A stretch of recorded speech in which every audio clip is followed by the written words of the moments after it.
I'm on time. Hello, everyone, and many thanks for joining today's stream. Happy Friday to you all. And today is, of course, 26th of January. Sorry, December. It's not January yet. It's the 26th of December, 12 o'clock, middle of the day by Moscow time, and. As always, I have prepared quite a number of news for this update for new segment, and hopefully you will find it informative and useful. And in that case, please click that like button and leave some commentary. This might help to deal with algorithm, and maybe this video will manage to reach wider audience. And as always, dear friends, after the new segment, if there are going to be any questions or the comments through support platforms, of course, I will react on it about any topic, really. And before I start new segment itself, let me, dear friends, thank members of our community for donations that this project received yesterday and early today. Many thanks to John for a donation through PayPal yesterday, and also many thanks to Joanne also for a donation through Boosty, by the way. Thank you very much. And John, thank you very much, John. And there was a. I want to make sure, dear friends, I'm not missing nothing. So let me just take a minute and thank John. Yes, Joanne, Jeff, and Joanne. Many thanks to you for kind words through and the donation on a Boosty for best wishes, and of course, dear friends, once again, Merry Christmas and a Happy New Year to everybody, of course, everywhere on this planet. Truly grateful for support of our community. That's been said, dear friends. Let's go through some news now. And surprisingly, there is a lot of news. There is a lot of news. And some of the news that I will share with you might be quite frustrating to you also, as it is for quite a number of people here in Russia. And in a little time, I will get to that topic that I'm talking about.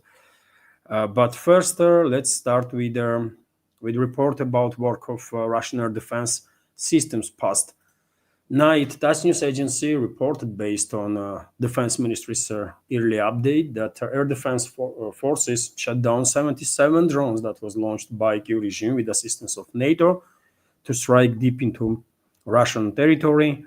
I can give you some specifics on last night's attack on Russia. 34 drones were intercepted over the Volgograd region, 23 drones over the Rostov region, 5 over the Kaluga, 5 also over the Republic of Crimea, 3 over the Moscow region, including 1 that was directed towards the capital itself, 3 drones over the Black Sea, 2 over the Belgorod region, 1 each over the Voronezh region and the Sea of Azov.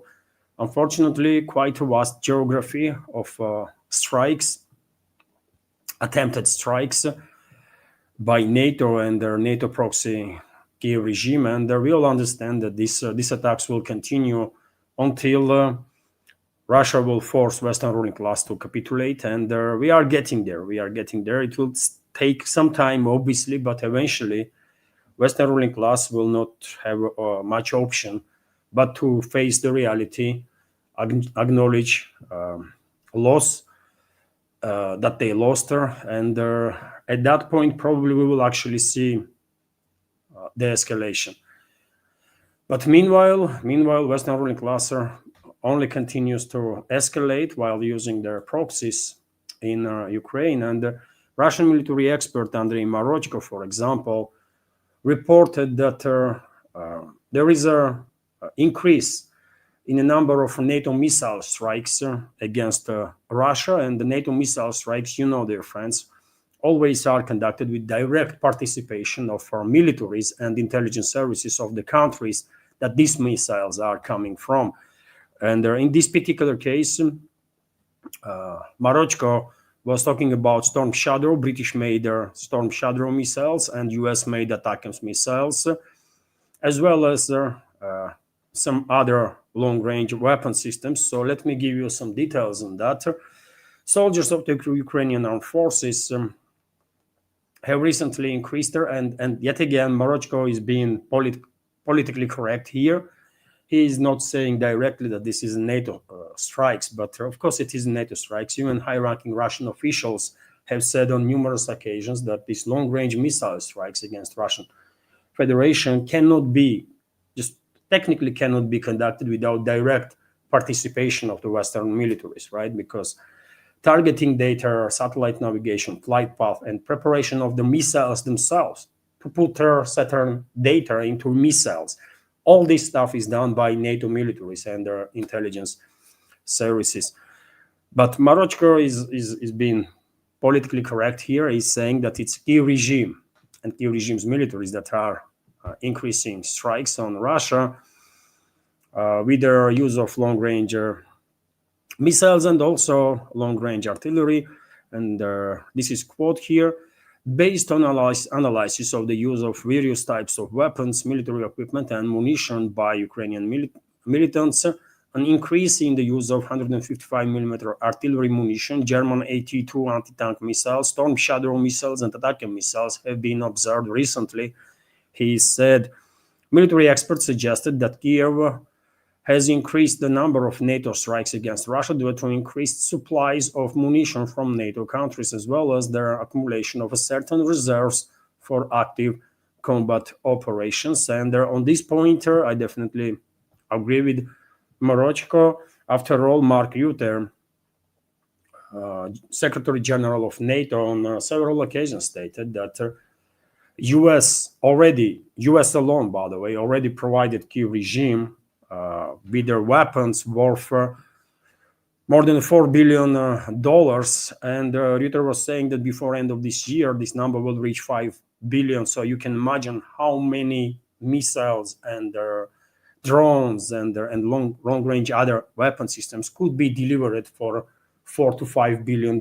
It's a lot of money. And this is exclusively US military equipment that European countries are paying for, right? Then to transfer to Kiev regime. Obviously, European NATO member states also are delivering a significant number of all sorts of weapon systems, and therefore Marochko definitely is on point that there is a certain level of stockpile now in Poland, in Romania, and on the Kiev-controlled territory in some instances of this long-range weaponry that Kiev regime and its NATO backers are now used to, are in a position to use on regular basis. And as you know, dear friends, in past week also I was sharing with you these reports about work of Russian air defense systems, and we all noticed that there was a point when we observed significant decrease even in long-range drone strikes, right? One of the days there was only 3 drones that were intercepted, for example, by Russian air defense systems overnight.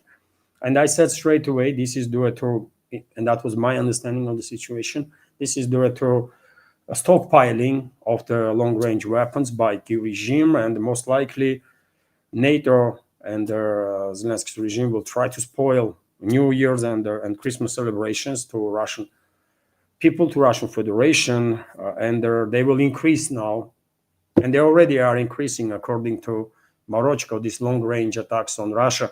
And when it comes to Western missiles, by the way, Storm Shadows, for example, British-made Storm Shadows, we have reports, and Kiev regime acknowledged basically this information, that oil refinery in Rostov region day before yesterday, I believe, was struck by Storm Shadow cruise missiles. And on your screen right now, you can see aftermath of this strike. Lot of smoke in air there, and number of media outlets here in Russia, in Russian segment of internet, reported that there is a high probability that Storm Shadow missiles were used to strike this refinery, and the Kiev regime actually confirmed this, that indeed the British Storm Shadows were used. Yet again, this is a Kiev regime in this particular case is like a scapegoat kind of that allows London to maintain plausible deniability. Of course, this was a British military and intelligence that launched these missile strikes deep into Russian territory. You might ask her when Moscow will start retaliating on these NATO member states that directly targeting Russia with long-range strikes and other ways, right, with terrorist activity and so on. And I just don't know. I have no answer on that, dear friends.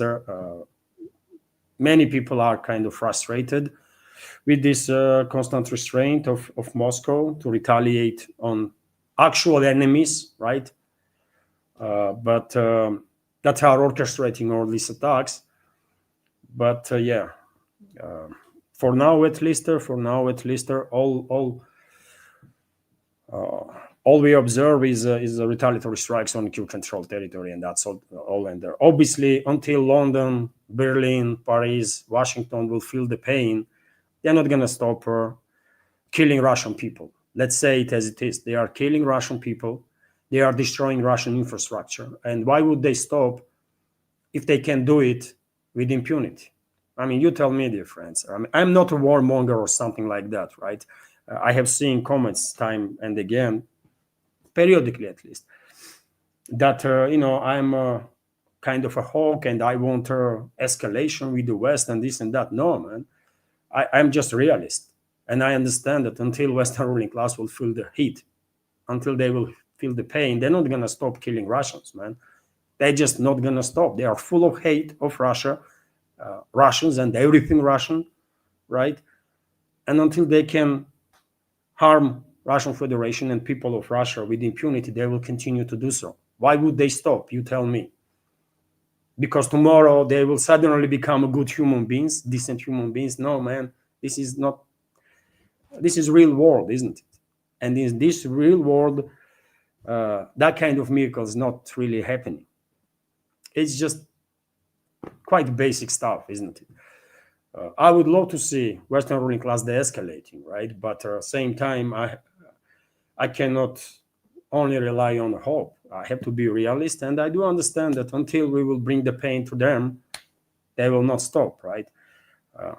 It is what it is, man. You might like it or not, but yeah. Just a few days ago, another strike with Storm Shadows on Russian refinery. There was no reports in Russian media about casualties, or at least maybe I missed it. But clearly there was some damage, isn't it? Because refinery was burning, and overall damage that U.S., UK, France, Germany caused. Nothing to be said about lost lives, which is precious, isn't it? But if we are even talking about infrastructural damage, it's in billions, in dozens of billions at this point, potentially in hundreds of billions, right?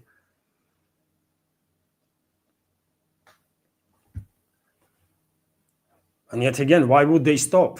Why would they stop if they can harm Russia this much with impunity, killing tens of thousands of Russian citizens directly or indirectly, and they're causing hundreds of billions of damages?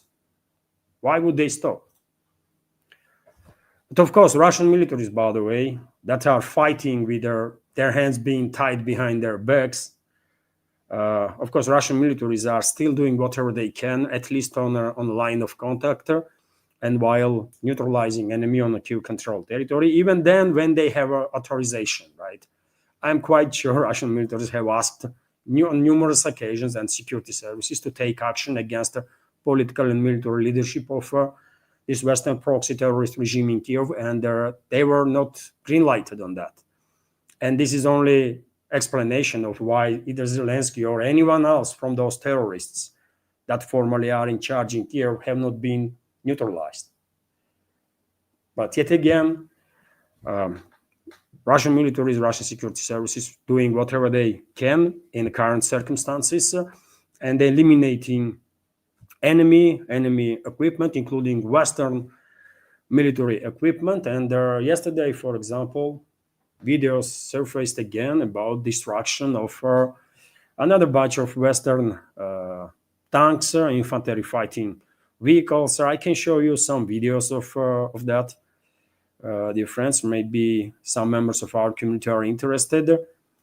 So on one of the directions, for example, Leopard 1, German-made Leopard 1 and Leopard 2 tanks were destroyed, and also Swedish-made SV-90 infantry fighting vehicle. Let me show you videos of this operation. So this is, I believe, Leopard 1's destruction.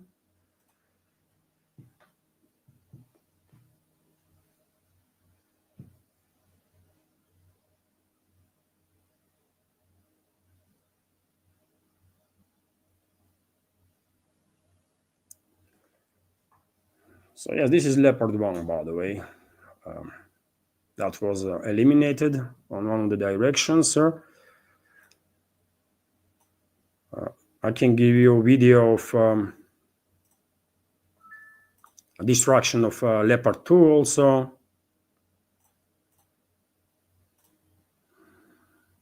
This is Leopard 2, by the way. Well, which Leopard 2? There is a numerous modifications. Leopard 2A4, Leopard 2A5, 6, 7. The latest one is Leopard A2, Leopard 2A2. But based on current silhouette, it is really Leopard 2, I believe.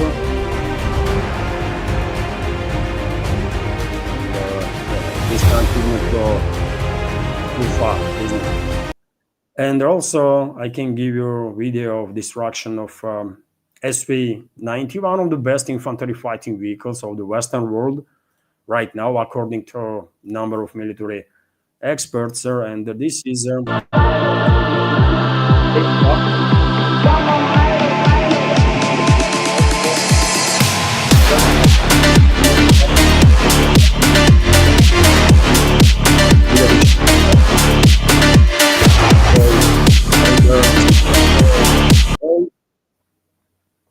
this is not all. In addition to that, by the way, video starts circulating about destruction of second Australian M1 A1 Abrams tank. As you know, Australia recently finalized deliveries of 49 Abrams tanks, right, to Kiev regime, and first one was destroyed a couple of days ago, and very same day, by the way, I believe the second Abrams tank was also destroyed. And I give you now a full story of what happened there. It is while I will try to find the video itself. So what happened is that a couple of days ago, by the way, Kiev regime launched a suicidal counteroffensive in Pokrovsk direction, and they were attacking Pokrovsk with a column, armored column, and in that column there was 2 Abrams tanks. Also, I believe in that column there was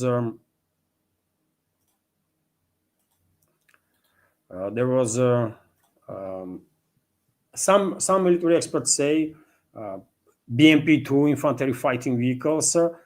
Some say it was SV-90 armored vehicles. I think it was BMP-2s, but nevertheless,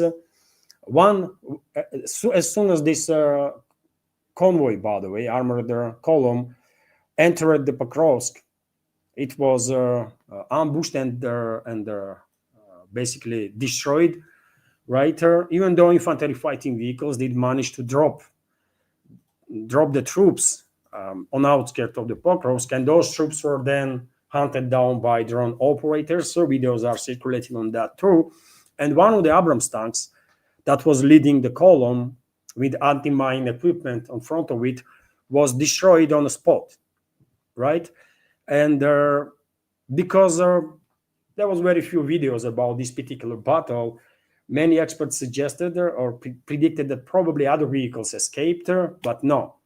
In reality, from entire column, potentially only one BMP-2 infantry fighting vehicle managed to escape. Rest were destroyed. And if first Abrams tank was destroyed while entering the city, second Abrams tank was destroyed while attempting to flee this outskirt of the city, right? And I can show you now moment of destruction of this second Abrams. And that's it, by the way. At one point, it was still operational. It was firing.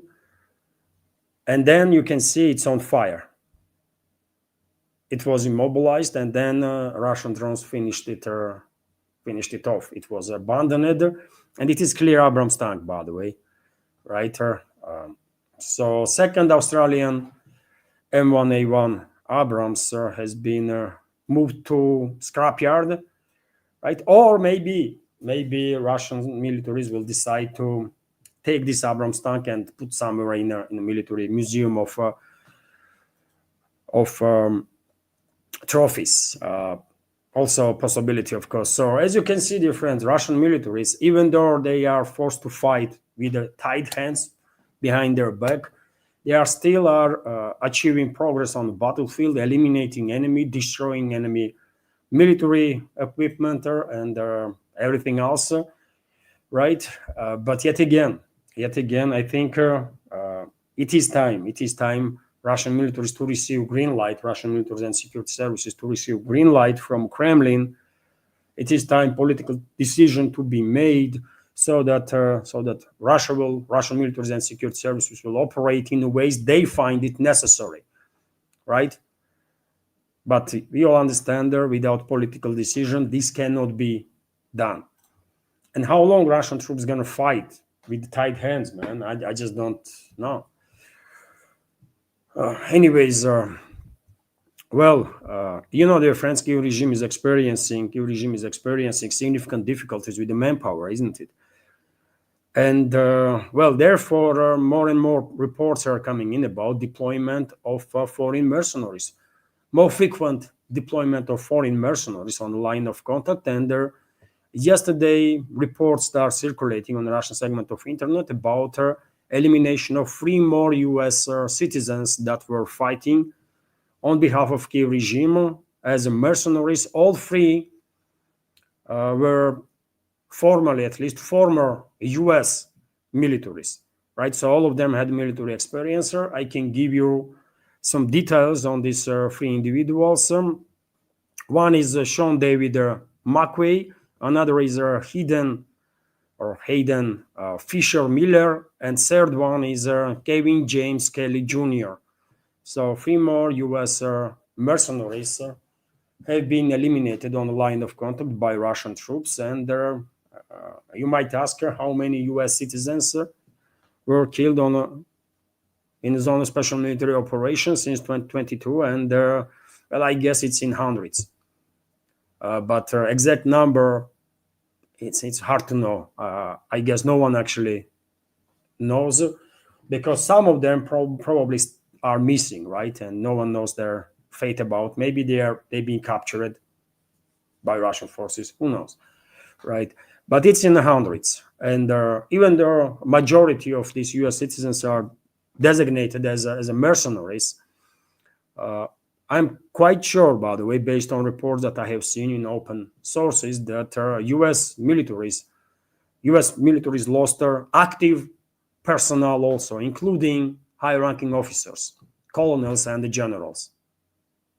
And this goes not just for U.S. but also for France and UK.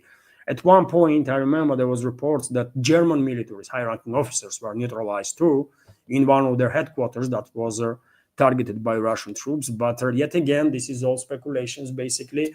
Obviously, none of the Russian enemies are acknowledging presence of their troops on the Kyiv-controlled territory, with the exception of UK, by the way. Recently, UK actually acknowledged that they have about 100 military personnel on the Kyiv-controlled territory, and they did acknowledge that one of those military personnel were killed, although they call it an accident on a training ground, but who knows what happened in reality. I think Russian militaries take care of that terrorist, British terrorist, right? But nevertheless, I'm quite sure France, UK, and US lost hundreds of their military personnel on active duty or designated as mercenary, but it's in hundreds. One day we're going to learn some more details on that, obviously. Also, the French DAS news agency is reporting that Russian armed forces liberated the Svyatopokrovskaya settlement in the DPR. This is a northern sector of the Donetsk People's Republic, on the western side of Seversk, I believe. I would love to show you on the map the location of this settlement, but I need to prolong subscription on the map. These mappers are making quite a lot of money, isn't it? Just on subscriptions, by the way. So I have to prolong subscription on the map. I will today or tomorrow, so that I be able to provide you with the map updates also in next updates. But yes, I believe it's on the western side of Seversk, this Svyatopokrovsk settlement, and also, dear friends, when it comes to progress of the Russian armed forces on the line of contact. Yesterday I saw a video from Gulyai Polye when Russian militaries were basically giving us a tour, kind of, in a former headquarters of Kiev regime's forces in Gulyai Polye. And based on what I see on that footage, well, these Kiev regime's officers from that headquarters were in a hurry when they were fleeing their positions, because they left everything. They left everything, by the way. Some of the equipment was even switched on, by the way, right? Which is crazy. So there was a lot of notebooks, by the way, radios, maps, a lot of information that most likely Russian military intelligence will analyze and then pass to Russian militaries on the line of contact, so that they will use it for their advantage, obviously. And Russian militaries in that video were saying that there is only a couple of streets left in Gulyai Polye, and city will be under full Russian control, will be fully liberated. And who knows, maybe, by the way, yet another, my prediction becomes 100% correct in next 24 to 48 hours, before end of this week, basically, and Gulyai Polye will be fully liberated by Russian forces, as I predicted a couple of days ago, based on a rapid advance of Russian militaries in the city, right? And Gulyai Polye, of course, dear friends, is used to be a stronghold, major stronghold of Kiev regime and NATO on the most eastern sector of the Zaporozhye region. Also, dear friends, interesting news from TASS news agency that almost the entire Ukrainian armed forces brigade has deserted from the line of contact. You might wonder what kind of brigade is that, which brigade, and this is 155th separate mechanized brigade, by the way, that almost completely deserted and refused to participate in hostilities. This was reported to TASS news agency by its sources in security agencies, and I can give you a quote, by the way. Here, security officials noted that there are many units in the Ukrainian army that have failed to live up to their command's expectations. Some have even deserted almost entirely, such as 155th Separate Mechanized Brigade of the Ukrainian Armed Forces. The agency's source noted, despite this, this source highlighted that Ukrainian Armed Forces Command continues to breed non-viable organisms, not capable brigades, basically. right? They are creating these brigades left and right, and on the paper they have a like million-strong army. In reality, most of the brigades, by the way, are about 30-40% of what they should be when it comes to manpower, and in terms of military equipment, situation might be even worse. But of course, main issue, yet again, main issue that Kyiv regime and its NATO backers are facing is lack of manpower. I believe 155th Brigade was just relatively recently redeployed towards Volchansk direction to slow down Russian advances. This was happening, if I remember correctly, by the way, this was happening before Russian troops established full control over their Volchansk, right? But if brigade deserted almost completely, well, obviously, it was unable to slow down Russian militaries. Exactly opposite probably had happened. If Kyiv regime was thinking that they have Intensifying brigade there, probably they did not deploy additional forces, and that make it relatively easier for Russian troops to finalize clearing operation in Volchansk and then move forward and liberate Liman's settlement village, by the way, Liman on the southern western side of Volchansk, and also Vilcha settlement on the southern side of the Volchansk. Anyways, situation for Kyiv regime's armed forces only gonna get worse, by the way. Only gonna get worse. Obviously, in no circumstances, Kyiv regime and its NATO backers is gonna be able to regain initiative on any direction. And they know that they are in a difficult position. Maybe they're trying to hide the information, objective information from the public, but they know what is going on, and therefore reports are that in 2026 Kyiv regime will further accelerate forceful mobilization. And on this matter, official representative of Russian Foreign Ministry also spoke about, Maria Zakharova, and she said that Kyiv is about to launch full mobilization on a territory that it still controls. Kyiv could soon launch a full mobilization. Russian Foreign Ministry spokeswoman Maria Zakharova has stated Ukrainian draft officials were ordered to issue 2 million draft notices in early 2026. 2 million, by the way. They want to mobilize 2 million people more. On paper, maybe they are capable of doing so, but in reality, I don't think Kyiv regime will be able to mobilize even 300,000 people.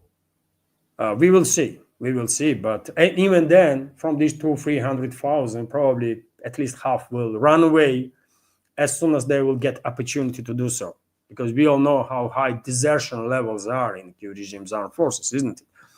According to Zakharova, security services and draft officials in Ukraine were told to tighten the screws to a maximum by cutting the list of health conditions allowing deferment from a military service.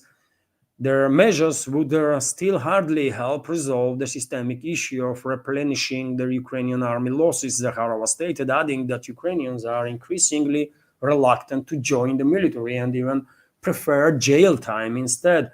Kyiv has been facing chronic manpower shortages throughout its conflict with Moscow, high battlefield losses, massive draft dodging, and desertion. The last publicly available Ukrainian data showed nearly 290,000 desertion cases have been recorded since the escalation of their conflict in 2022, and according to reports that we have seen in open sources, in media, desertion cases might be around 500,000 to 700,000, by the way, if not higher than that. A lot of people are running away once they've been forcefully mobilized. Since that time, Ukraine buried nearly all adult men from leaving the country and lowered their draft age from 27 to 25. Nearly 100,000 young men have reportedly fled the country since August when the Ukrainian government issued a decree allowing men aged 18 to 22 to cross the border. And this is also important. Let's hope everyone in that age category, and even younger, everyone from 15 to 22 hopefully will flee Kiev-controlled territory, as they should, by the way, because I think it's only a matter of time, and the Western ruling class will force Kiev regime to start mobilizing teenagers, kids, basically. It's only a matter of time, and West will force Kiev regime to start mobilizing kids from 18 to 22. And they are kids, by the way. I mean, yes, they are getting passport, they can vote and everything, right? These 18, 22-year-old kids, but they don't see life, by the way. They don't know nothing about this life, really, right? They're only beginning to learn how things are, and they're, they are adult kids, right? Like that, and Kiev regime will start mobilizing them. It's just inevitable. It seems inevitable from current perspective, right? And current situation of the Kiev regime and its NATO backers in terms of manpower. So hopefully everyone will flee Kiev-controlled territory, not just 18, 22, but even younger ones, right? Because we don't know how long this conflict will last. It might last another year, maybe another 2 years, maybe 3 years, right? And kids that are 15 years old now might actually end up on the battlefield in a couple of years' time. So it would be better if they will flee. They don't have to die for geopolitical agenda of these sickening Western ruling elites and their proxy criminals in Kiev, right? Meanwhile, dear friends, that EU just authorized 90 billion euros, isn't it, for 2026, 2027 for a Kiev regime, 90 billion euros, and they are looking for another 40 to 60 billion on top of that. And just like few days ago, European Commission stated that they transferred another 2.3 billion euros to Kiev regime, literally a few days ago. And the aide of Ukraine's so-called president, Podolyak, who serves under the Zelensky, stated during one of their interviews yesterday, that was or day before, he stated that the Kiev regime, even if it wants to do elections, lacks funds for it. They need more money. They are asking for more money, by the way. They just received, literally, like this week, by the way, right? They received 2.3 billion euros. Like a week ago or 10 days ago, EU approved their 90 billion loan to Kiev regime, right? And they are asking money for elections, right? This is insane, man. Appetite of these criminals and their Western masters is just tremendous, beyond belief, right? And he said Ukraine does not have money for its own elections. Ukraine does not have a financial capacity to fund the election campaign. Our budget is in deficit, and this is not our task. He emphasized during the interview. Podolyak explained that the Ukrainian state, in the conditions of an armed conflict, is physically unable to cover the cost associated with the organization of and the conduct of elections. So they you see, they are using election topic as a deception mean, right? Because Zelensky just recently answered to calls from Washington, from Trump, US president, to conduct elections, and Zelensky said that elections might take place, although they need ceasefire. Only if Russia will agree on ceasefire, because Zelensky knows Russia will not agree on a ceasefire, right? Maybe on the day of elections itself, as Russian president stated just recently, a few days ago, maybe on day of elections, Russia will not conduct long-range strikes, but they're going to be no ceasefire on line of contact. And Zelensky is speculating now, isn't it? Zelensky and his Western masters, they are speculating that, you see, I mean, Trump demanded their elections. We are ready for elections, but well, Russia is not giving us an opportunity to do so, right? Because they refuse ceasefire. And same time, they are managing, by the way, to ask West for more money, right? Because Podolyak is saying that, you know what, even if there will be certain conditions that we be able to do elections, we have no money for it. So give us your money. And they're gonna transfer money, by the way, right? Maybe not today, not tomorrow, but sometime in the future, some sort of election is gonna take place, isn't it?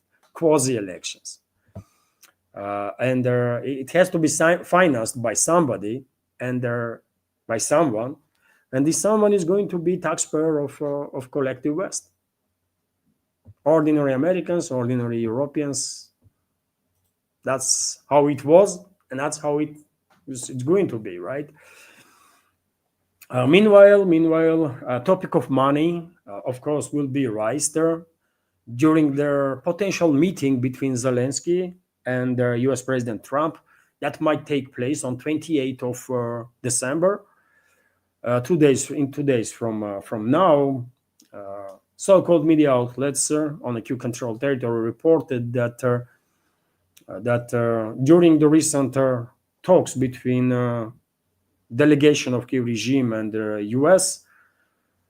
Representatives in Miami, Florida, agreement was reached about a face-to-face meeting between Zelensky and Trump, and Zelensky confirmed this information in his poster on social media. He said that in near future such a meeting will take place. He did not specify when exactly, but so-called media from Q-controlled territories saying that it's December 28th. So maybe in 2 days from now, Trump will once again talk to Zelensky, and okay, I mean, I don't really have a comment on that, and neither I care, by the way. I mean, to be honest, right? It's all useless, by the way. This game, this theater is not even laughable no more when the sides in the West are imitating certain talks, negotiations, certain process. I don't know if who believes in this theater, really. Who believes that Zelensky is in a position to act tough with the US? Who actually believes in this? And US, Washington is so weak that cannot force anything on Zelensky and his regime, or on European regimes, by the way. Why they are still pushing this crazy narrative is if Washington is playing one game, Europeans playing another game, and Zelensky's regime is something different, right? There are no connections between them, and they are not coordinating their actions. How long this nonsensical game gonna last? Or theater, man? It's not interesting, not even funny, right? Not laughable, although nothing is funny, obviously, when it comes to this proxy war that Western ruling class is waging against Russians. How long they're gonna continue this sickening theater, man? I don't know. It's just I don't know. So on 28th, maybe Zelensky will have a meeting with Trump in Mar-a-Lago, whatever the name is of Trump's home in Florida, in Miami. Meanwhile, dear friends, quite interesting news here that causes some controversy already, which is that US allegedly wants Europe's largest nuclear power plant for crypto mining.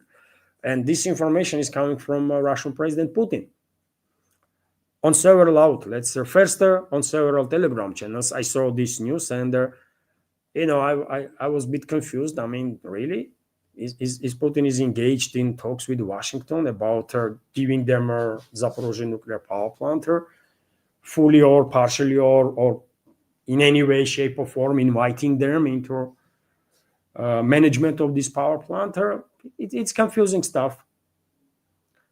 And then I saw this report on RT, so must be real. I have not seen video when Putin is talking about this stuff, right?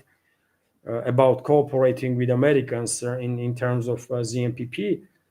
And it is controversial because, last time I checked, Zaporozhye region is a part of Russian Federation based on Russian constitution, and everything in Zaporozhye region is a Russian, including Zaporozhye nuclear power plant. And the US should not have any say in matters of Russian internal affairs. Right? It's logical. Am I correct? But yet again, clearly something is going on behind the closed doors, by the way. Some talks, some trade kind of, some trade is happening. No wonder why, after all, if Dmitriev, by the way, businessman, business figure, from Russian side, and Witkov and Kushner from American side are leading the talks now, while foreign ministries are out of business, kind of, right, or staying behind or on a distance. Of course they're gonna talk business, those people like Dmitriev and Witkov and Kushner, isn't it? They are business people, by the way. They are no politicians. It's not their field of expertise, right? Diplomacy, politics, and geopolitics and stuff. Their field of expertise is a business. And maybe they actually talk about Zaporozhye nuclear power plant, and maybe Russian strategy is to offer something to US, something of such a value that Washington would not refuse to take it as a deal. And therefore, I'm not in a hurry to be critical of this whole situation, especially because we don't actually know, isn't it? This is just on surface level, and what's going on, if we deep dive, I mean, there might be very, very complex situation, and probably it is, right? So we don't really know much, but yes, allegedly, US wants to have to be engaged with Zaporozhye nuclear power plant, and they want to use this plant for crypto mining, which is interesting. So Washington is interested in using its proposed stake in the Zaporozhye nuclear power plant for crypto mining operation. Russian President Vladimir Putin said in a meeting with the business leaders on yesterday, by the way, according to Kommersant newspaper, and that's the original source, Kommersant newspaper. The facility has been fully controlled by the Russian forces since 2022 and has reportedly figured in US President Donald Trump's proposed a 28-point peace roadmap for Ukraine. In the ongoing US-Russian negotiations, the president's envoys have shown interest in sharing control of their plant with Moscow and using Washington's stake to mine cryptocurrency, Putin said.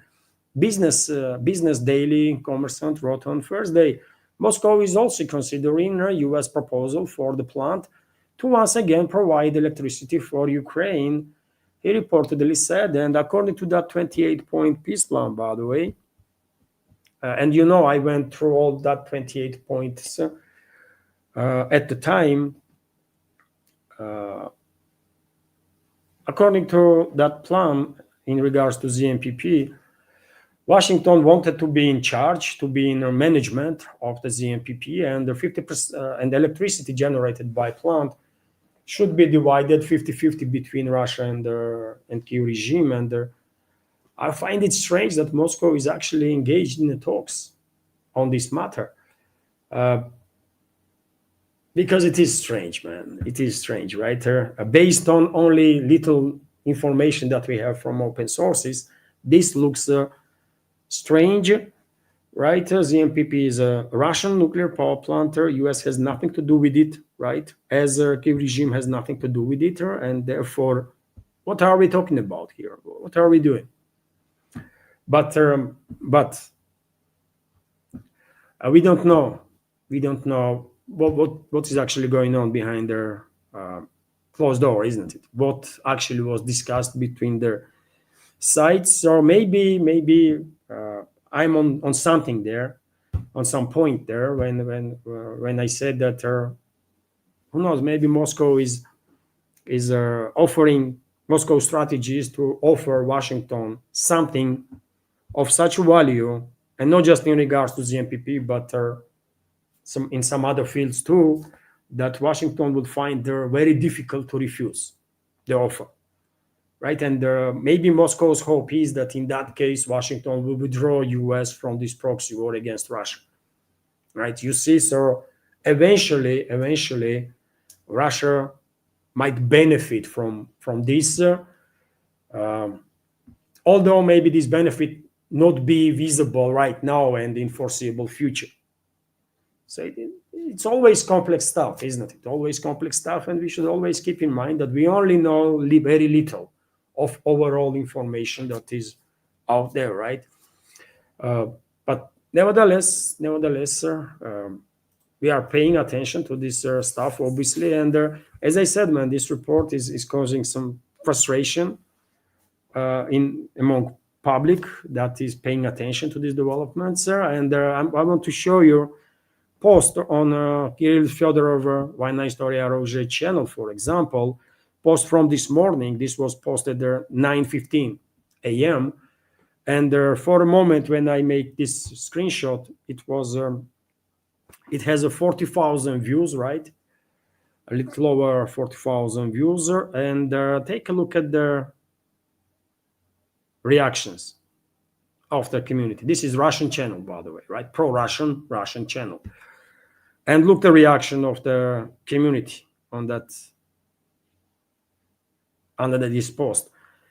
Vast majority is has negative, based on reactions. Vast majority had negative reaction on this information. That there is some discussion on the matter of U.S. playing some role in management of Zaporozhye nuclear power plant and stuff. So it is frustrating. This is obviously cannot be basement for a claim that that's exactly how society in a whole sees the situation, right? Because we don't have an actual study on the matter, but at least these reactions of their community. And if you go into comment sections, by the way, you will see the same picture. These reactions clearly giving us a hint, at least, isn't it, that certain part of society is very much frustrated with what is going on between Moscow and Washington, to put it mildly, right? And we need to understand this situation. We need to understand that not everyone on the same board or on same page when it comes to these talks between Moscow and Washington, this attitude of Moscow towards Washington and what is going on. There are questions in a society, and even though society is united, let's make no mistake, society is united, and Russian army has all the support it needs from the society, and the Russian government has all the support, by the way, it needs, right? Last time I see a report about Putin's approval rating, it was above 70% still, by the way. So it's, just because people are asking questions or are frustrated in some ways, it does not mean that people is now opposing policies of the government, not necessarily, but there is a frustration and certain part of the public, and this is important to notice, I think, and I'm quite sure Kremlin is observing the situation, by the way, and this is one of the reasons why Kremlin is refusing to share with the public any information, basically, any specific information about these talks that is taking place between Moscow and Washington. And that's why press spokesman of the Russian president, Peskov, said on quite a number of occasions that Moscow is against this megaphone diplomacy when everything is being told publicly. One of the reasons, by the way, of such an approach of Kremlin is that, yes, they are in the talks about certain subjects that will not go down well, at least without any additional information with the Russian public, with a significant part of the Russian public, at least, to say the least, right? Although, same time, of course, this gramophone diplomacy can be also harmful for a process of these diplomatic talks too, right? This is also something to keep in mind. But yes, something is happening, man. Something is happening, and not randomly, I guess. Head of Russia's Rosatom, Likhachev, was asked by journalists about ZNPP conditions on the Zaporozhye nuclear power plant, and Likhachev stated that Russia is preparing Zaporozhye nuclear power plant for operation. The starter depends on the military and geopolitical situation, and I can give you a quote from Likhachev, head of Rosatom. We have received a license for the first unit, that is first nuclear reactor, by the way, already a Russian license for generation. That means for launch of the reactor to generate electricity. We will gradually prepare their station for the startup. Rosatom is receiving signals about the possibility of establishing cooperation with Americans through their IAEA, he said. So you see, clearly something is going on there. Something is going on, and none of us should be surprised if sometime in the future we will see that it is actually US that is in charge of Zaporozhye nuclear power plant, or at least has a say in operations of this energy infrastructure. Maybe the case, I don't know, but yeah, I know, I do understand that very many people would not like this here in Russia, but yet again, if in the long run this compromise with US on ZNPP will help Russia to minimize casualties on the line of contact, to achieve main goals of special military operation more rapidly, then maybe this compromise was worth it. We should keep that in mind too. It is easy to criticize everything, isn't it? It is, man. Especially when there is not enough information, right? To know better. It is easy to, always easy to criticize, but maybe little restraint will be more helpful, right? At least to wait for a little bit to get some more information so that there will be better understanding of what is going on. Me personally, I would not be critical. I would not hurry to be critical, definitely, because yet again, if this possible compromises with Washington will help Russia to achieve goals of special military operation faster and with as minimal casualties as possible, then those compromises were right decisions, isn't it? Because lives of the people are precious, by the way, and we all want this conflict to end as fast as possible. And if US will withdraw from this proxy war, I may be skeptical about such possibility. But if US will withdraw from this proxy war that West is waging against Russia, then of course, Russia will formalize victory in this fight much faster, because European states not going to be on their own. They're not going to be able to withstand the pressure much longer. By the way, Europe is weak, very weak, right?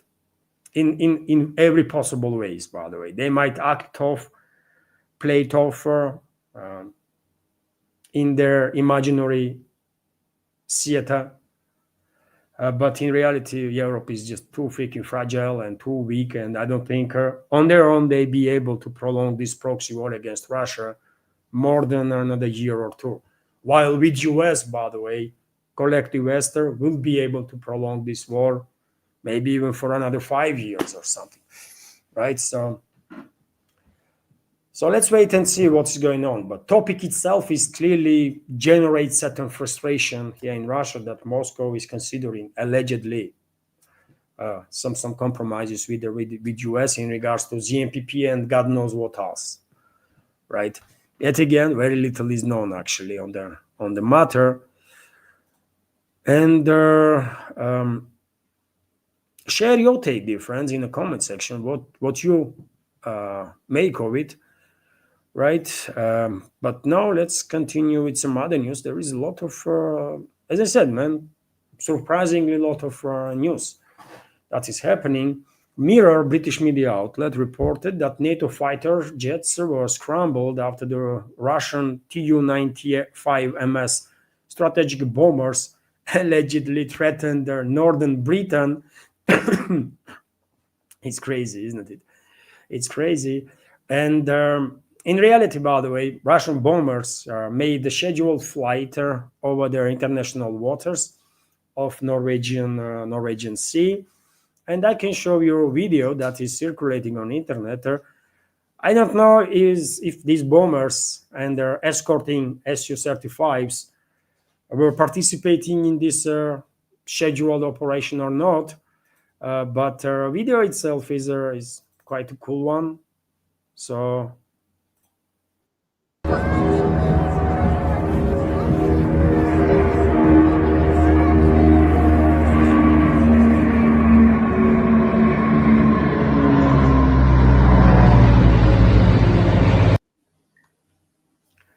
nice shot, isn't it? You can recognize straight away, dear friends, Tu-95 bombers, of course, and this is either Su-27s or Su-35s, most likely Su-35s that were escorting these planes. Well, I can understand why British political class would be wary about the scheduled flights of the Russian strategical bombers. Sometimes it's Tu-95, these legendary heavyweights, right? SB-52s are, by the way, US bombers. These are veterans, by the way, of strategical aviations, right? Tu-95s and their B-52s, and they still are capable to deliver absolutely devastating blow to any country in this world. These bombers, by the way, both Tu-95s, Russian Tu-95s and US B-52s, they can deliver megatons of explosive power to any country in this world, to any point in this world, right? So yes, UK is actively engaged in this war against Russia, isn't it? In this proxy war, let's say, against Russia that West is waging, and every time Russian military assets are approaching UK, probably, or are somewhere around there, probably London is getting a little nervous because they understand Russia has every reason to strike back. They do understand, by the way, that they committed so many crimes against Russia, so many acts of war, that at one point Moscow might retaliate, and this fear of retaliation will make their life quite difficult, and maybe even force them to make some serious mistakes, right, in the calculations and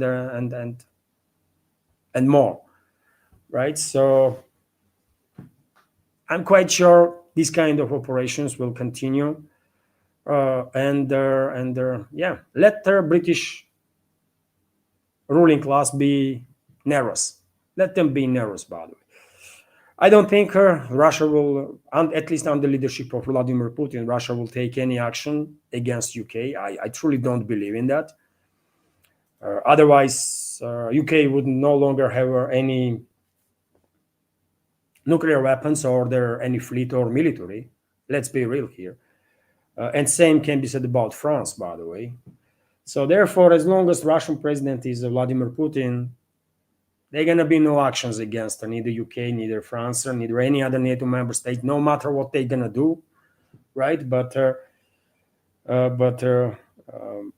maybe with exception of I don't know, if they strike Russia with nuclear weapons, maybe at that point Putin will say, okay, like, let's retaliate now. But otherwise, I don't think UK and France can do anything. I mean, anything that will trigger Russian president to authorize retaliatory strikes. He will tolerate anything, right? I think, and Western ruling class probably also knows this. Western ruling class probably also knows this, and that's why they are this emboldened, right? And that's why they are acting this tough. But yes, it's all too complicated, isn't it? Putin not going to be Russian president forever, I will just say. And by the way, this frustration that is increasing in the Russian public, you know what will be the product of this frustration? That next president of Russia will be hardliner. Most likely, next president of Russia will be hardliner. Society will not accept no one else. Next Russian president most likely will be someone like me, man. And I'm not hardliner, but I want her, if anyone strikes on us, I won't strike back. That's all it is, by the way. Right? I'm not saying that let us go first, man. No. I don't want to attack nobody. But if we are under attack, we should defend them ourselves with whatever means necessary. And that means with everything, right? Let's strike back with such a scale and force that those enemies will never, ever will even think about attacking Russia. That's my attitude, by the way. That's my approach, and I'm quite sure that this frustration that is growing, right, here in Russia among public will eventually produce a president that will be hardliner to the extreme. And there maybe we need that. Maybe we need that, man. I don't know.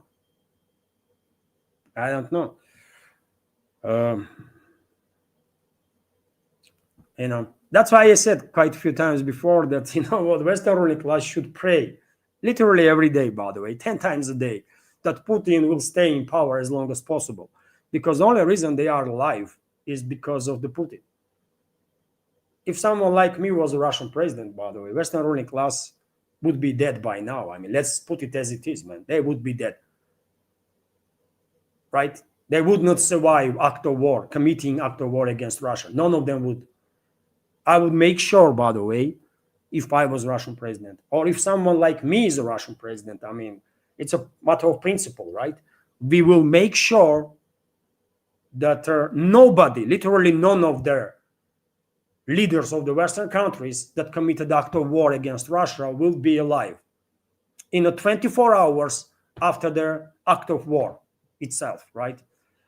That's it, pure and simple, by the way. I mean, let's be real here, right?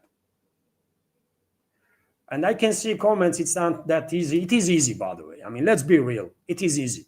It's a political decision, 30 minutes, and neither France, neither UK, neither Germany, neither Italy have an army. It's literally 30 minutes, right? You don't understand, dear friends, what nuclear weapons means, isn't it? People that are telling me that it's not that easy. It is easy, man. And trust me, US gonna shut the fuck up and stay away, right? Because we will obliterate US too, if they will get involved, right? I mean, let's keep it real, man. Let's keep it real. To neutralize these European chihuahuas is just a freaking matter of 30 minutes. That's it, man. That's it. 30 freaking minutes, man. In the West, in the Europe, by the way, people, you know, they've been told that Russia is nothing so many times. Russia is just a gas station and stuff, that they actually believe in this crap, right? They actually believe in this crap. But you know what? Let's never find out.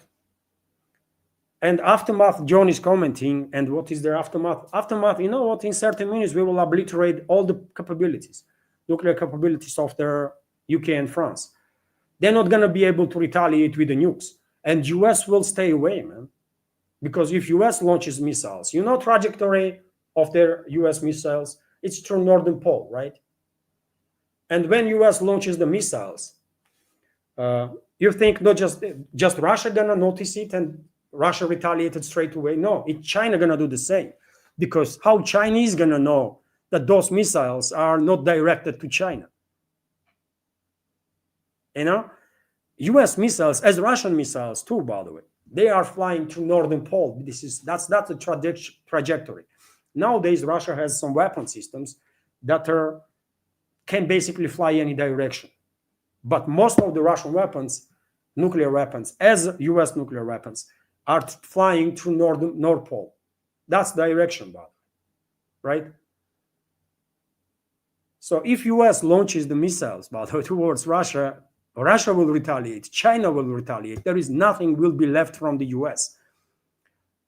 And American elites, we might criticize them for many things, right? But they are not suicidal. They are just not freaking suicidal. They're not gonna die for Europe, right? They despise Europe, man. Let's be real here. You think American leadership gonna die for a British ruling class? No, no way. They're definitely not gonna die for a French ruling class, brother. They hate Europe, despise Europe, man. What are you talking about? But yet again, we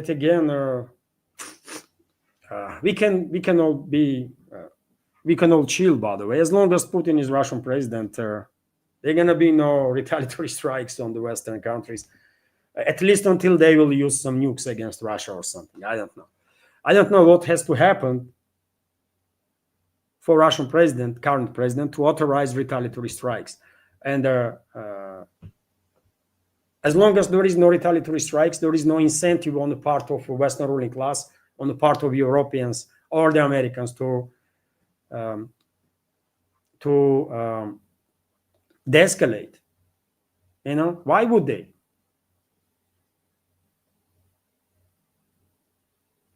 Anyways, by the way, let's continue with some other news. Right? Maybe these talks, current business deals, as it looks like, because their foreign ministries are kind of not engaged, really. It's only these businessmen that represent two presidents, right, are in the talks, and there may be this business activity or business deals or whatever it is will have some fruits, right? And maybe US will actually pull out from this proxy war, right? And in that case, I will applaud Russian president, by the way, for sure, for successful diplomacy with the American side, and everyone would, right? Because it is just too obvious for everybody that without US, European ruling class not going to be able to prolong this war much longer.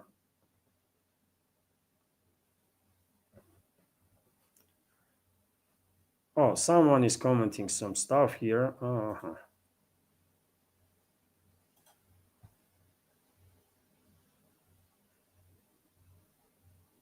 I have to take in ban some creature there that was saying that all Russians are racist or something. Those people, by the way, those brainwashed elements in the West don't even know how many races are living here in Russia. You know, do they know that among Russians there are not just Indo-Europeans but also Mongoloids, and they are from Africa also, by the way, so many people. But Indo-Europeans and Mongoloids are natives here in Russia. Natives, by the way. Those people don't know what word racism means, man. Probably if you ask them, give me races, I mean, tell me how many races are out there, probably they will start counting ethnicities or something. They're freaking morons, man. Anyways, dear friends, let's continue with some other news. My apologies, I went a little emotional, and thank you, John, for commenting that yes, that you can understand emotions. Yeah, it's emotions, by the way. It's pure emotions, and thanks God that it's not me or someone like me, Russian president. Man. Thanks God. Uh, and let's be more optimistic. Let's be more optimistic. Hopefully, uh, because there is every reason Russia and US to be in good relationships, right? Because there is every reason to believe that good relationships between Russia and the US going to be tremendously beneficial for both and for rest of the humanity. By the way, I mean I can go and on how beneficial it's going to be if Washington and Moscow will manage to reach certain level of understanding that you know what. Let's hope Putin gonna succeed in his diplomacy, man. Let's hope, even if I don't understand what's going on right now. If he will manage to persuade American side to pull out from this proxy war, man, that will be a great diplomatic victory for Russia for sure. That will bring peace closer. So it is what it is, man. And my apologies whenever I'm going crazy, by the way, with emotions, right? I'm a Southerner, and if we are known for anything, it's Southerners in former Soviet space, is that we are hell emotional, man. That we are crazy, very emotional, as Southerners always are, man. I don't know why, but Northerners are more like cool-headed people, right? Northerners are more cool people, like they don't go emotional too easy, and Southerners are exactly opposite. Uh, and it's not just in former Soviet Union. I believe all Southerners are like that. I mean, at least in Europe, Greeks are emotional. I believe Italians are emotional. Obviously, French, Southern France is very different than Northern France, also, isn't it? So it's Spanish people, by the way. I mean, Southerners, very emotional. So yes, it's some specific stuff that we have these freaking emotions, man. And it's not always good. In one hand, it is good, by the way. We don't, because we are emotional, we can express ourselves freely, more freely. We are not struggling with all sorts of psychological issues, right? We don't go to freaking psychiatrists every now and then. We don't need to. We can always talk straight, right? But because Northerners are more, keeping for themselves everything and less emotional, yeah, they have some positives to that, some strength, and some weaknesses too. Oh, I see. Jens is commenting. Did you try Chinese beer? That might help her. Not really. Not really. I said once during the community chat that there was a report, news by the way, that Chinese beer is actually number one now or something. China is biggest beer exporter to Russia. And I said that I don't know even single Chinese beer brand, and I still don't. I still don't, by the way. Last time I drink beer was Russian beer produced here, by the way, but under the Czech license, I believe. Yeah, it's a Czech beer, but produced here in Russia. So it's a Russian beer, kind of. Also, it's local produce, anyways. And I see comment vodka, Russian vodka, number one. I don't drink vodka, by the way. So, and on occasions, very rarely, maybe, but yeah, I don't drink vodka. In entire my life, maybe I have drink vodka like a couple of dozen of times, and that's about it. But beer, wine, yeah, that's a different story. Okay. And also a question about Bangladesh. Dear friends, we have a big community chat on Friday, so on Sunday, sorry. So let's have a good chat on Sunday. But a question is about Bangladesh. Well, it is very, very tragic, isn't it? What had happened in Bangladesh? There was crimes committed against Indian people. There was hate crimes, right? And these hate crimes in Bangladesh is happening quite often nowadays. Seems like Bangladesh is descending to some very dark place, and something has to be done about it. Hopefully, Indian secret services will work out what to do with this situation, because New Delhi cannot allow Bangladesh to descend in a total madness, right? And clearly, trajectory is that. So India saved Bangladeshi people once from Islamabad, right? I remind you, Bangladesh used to be part of Pakistan, isn't it? And they gained independence with assistance of India.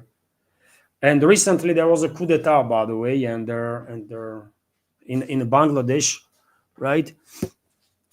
And some radicals end up in power, and they are destroying relationships with India, right? And Blue Falcon Rocky is saying you are against Bangladesh independence. No, I'm not against Bangladesh independence, but if Bangladesh will destroy relationships with India, then anchor for stability of Bangladesh was India.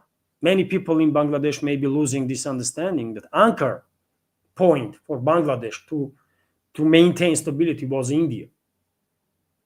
Not Pakistan, not China, India, by the way. And they are losing relationships with India, and in the long run, yet again, if trajectory is bad, trajectory for Bangladesh is very bad, by the way. You might agree with me or not, but we will see in a couple of years' time. And that's why I'm saying India has to do something about it, because it's a neighbor, right?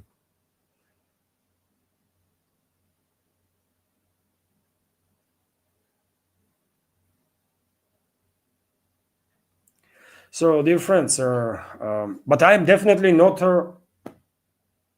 and Blue Falcon Rocky is saying you are only supporting India. I'm supporting India, by the way, obviously. And I see India as a strategical partner of Russia, not just great civilization, by the way, one of the oldest, if not the oldest, right? Not just as a great civilization, but also as a strategical partner of Russia. So my attitude towards India always going to be subjective, right? I see India as a strategical partner of Russia and a friendly nation. Period, by the way. I will support India against anybody. And Russia will support India against anybody, right? Quite sure about it. And Moscow demonstrated this, by the way. Not just on words, but Moscow has demonstrated how supportive it can be for India. And by the way, Russia is also very supportive of Bangladesh. Blue Falcon. Russia is one of the biggest investors in Bangladesh, isn't it? And Russia right now is building nuclear power plant. That will help Bangladeshi economy big time. And this power plant is built by how? By credit that Russia gave to Bangladesh, right? Bangladesh itself did not have money they need energy, but did not have money to do so. And Russia is transferring this technology and building nuclear power plant, which will tremendously benefit people of Bangladesh. And there are many other contracts in place, man. So we are very friendly to Bangladesh too. And let's be real, Bangladesh is independent. First of all, of course, due to India's role, but Moscow also play a role. Let's be real here, isn't it? We all know what was happening in 1971, correct?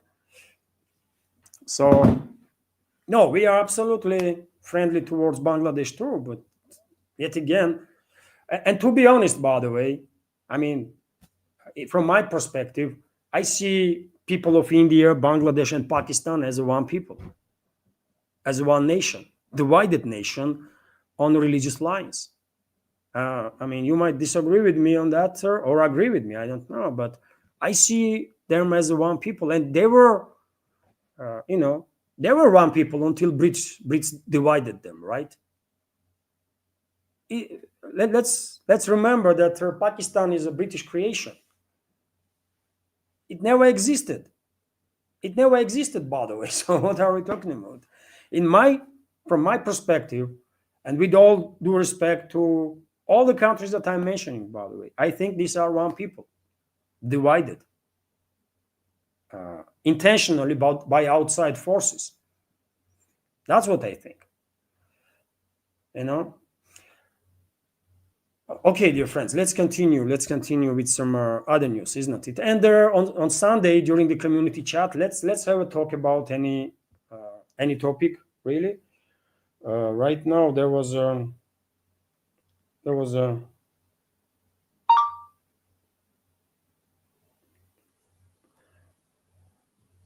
message on the Boosty, by the way, and their donation. Oh, thank you very much, John. Thank you very much for your donation and the commentary. I will highlight after the news segment. Дочь, можешь скриншот сделать и скинь мне, пожалуйста. Только это заблурить надо, вот знаешь, да, как? Подожди секунду. Я знаю, пусть. Вот. Вот, спасибо. So let's continue, dear friends. Let's continue with the news. I was here, right? And so Venezuela, by the way, Caribbean, another hotspot, another crisis spot in this world. And let's hope it's not gonna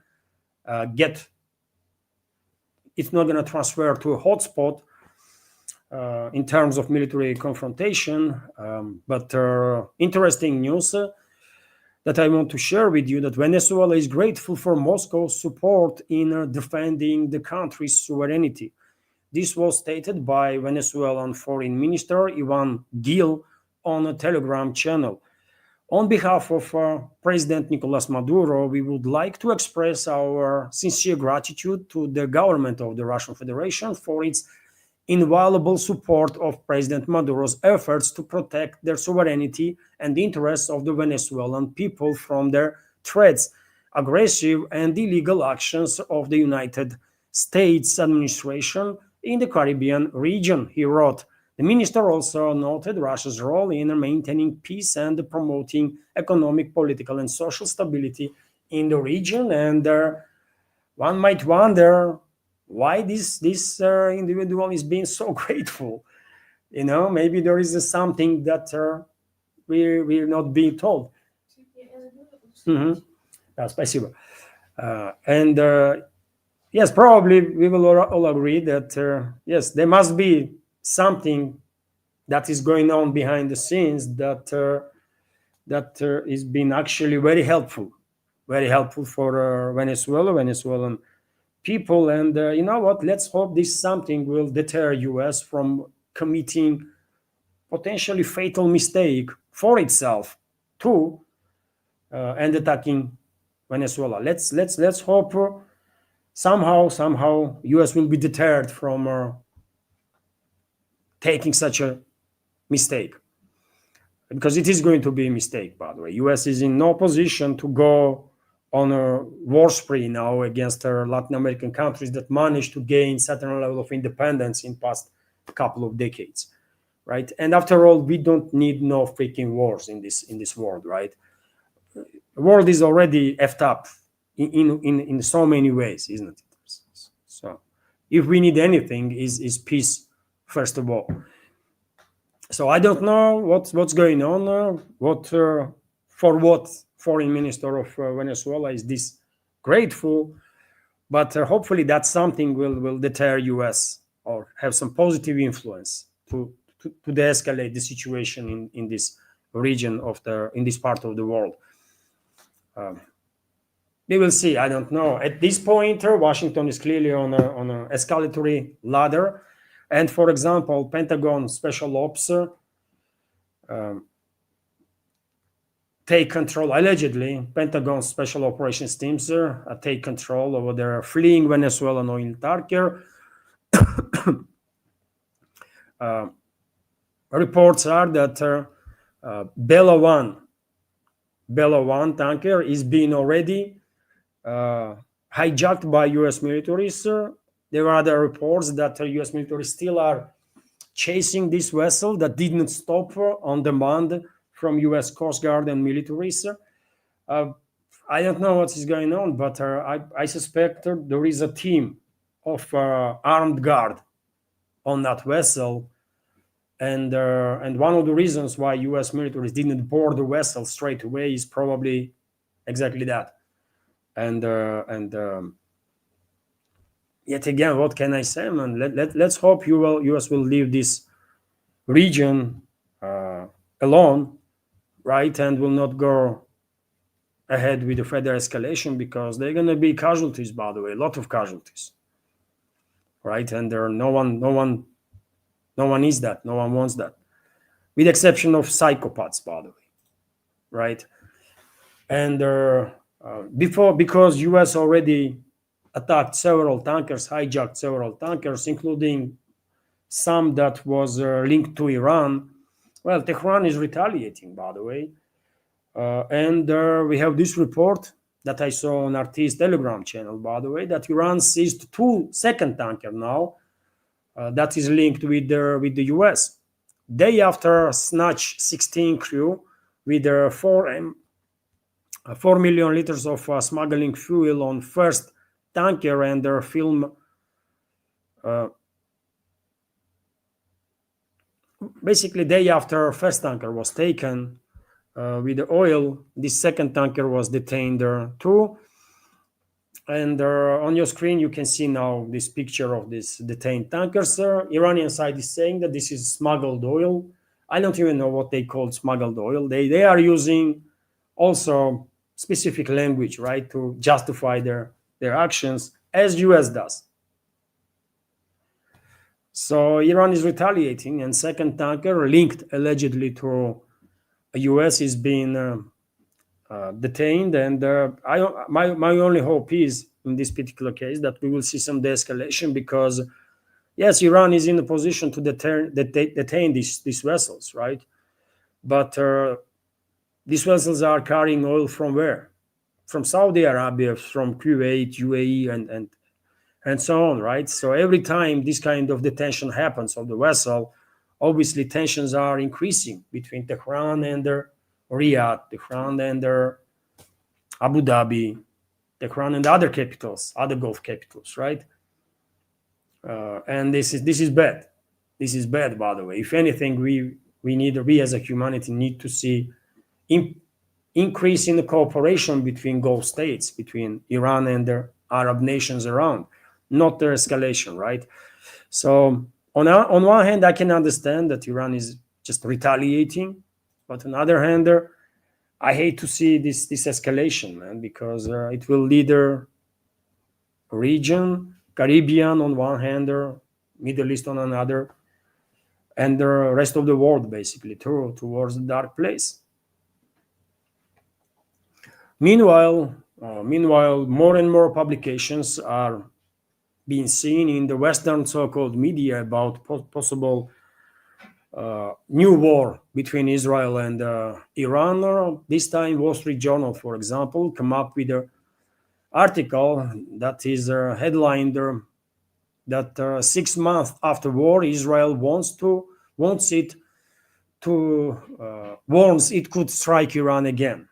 So 6 months after war, Israel warns it can strike Iran again. And in past several days, I already see several articles on this matter. There are articles that are suggesting that during the January visit to US by Netanyahu, he will push Washington towards next phase of military hostilities with Iran. And if you keep in mind the level of influence of AIPAC and the Israeli lobby in Washington, well, Netanyahu might actually succeed. And in that case, we might see, in several months from now, we might actually see resumption of their hostilities between Israel and Iran, between US, potentially between US and Iran. And I'm quite sure Western ruling class will try to provoke military hostilities even between Gulf states, some of the Gulf states at least, or Gulf kingdoms, and Iran, because that's what Western ruling class wants, man. Zionists want to weaken all the countries in the region so that Israel will be dominant force without any possible challenges now or in the future. And that's why they are pushing for wars, while globalists and their American allies, American neocon allies, they want to cut off China from Middle Eastern energy sources, right? And the only way they can do it is to provoke a large-scale military confrontation in the Middle East, right? Large-scale military confrontation in the Middle East, which will then shut down navigation in the Persian Gulf, and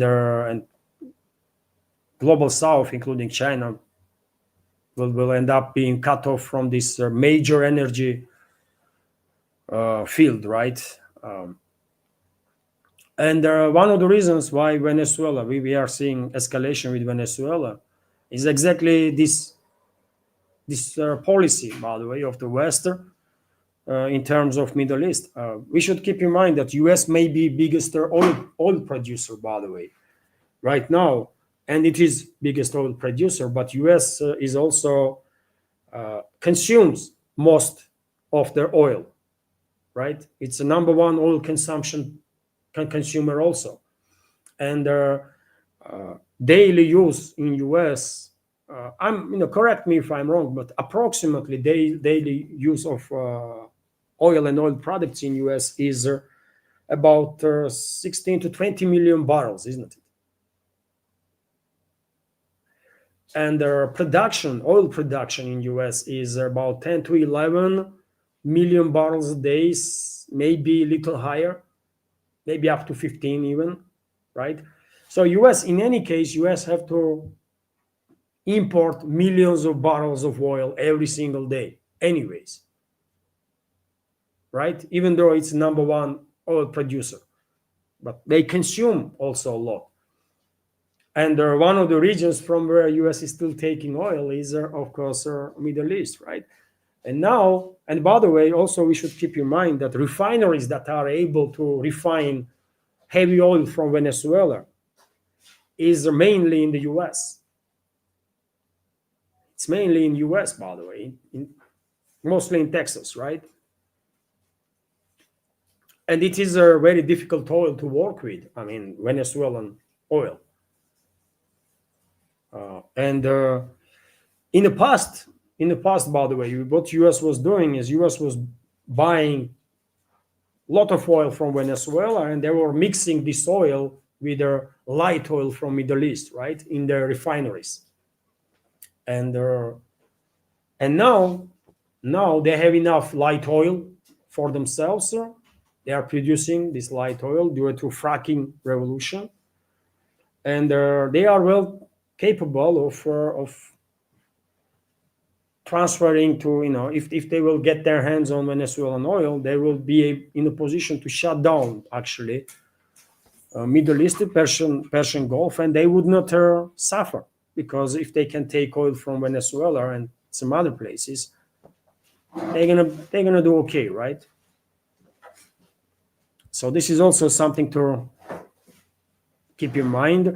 And yes, if US will manage to reconquer Venezuela or recolonize Venezuela in next 2-3 months time, which is, I don't know, man. If people of Venezuela are gonna fight, US gonna fail. But if people of Venezuela are not gonna fight, then US might succeed. So if US will recolonize Venezuela in next 2-3 months, then one should expect a major escalation in the Middle East, including shutdown of navigation in the Persian Gulf in next 3 to 5 months time. We will see. But this is definitely something that we should pay attention to, isn't it? This kind of reports are published in Western MSM for a reason. for a reason. This is not random stuff for sure. Public is being prepared,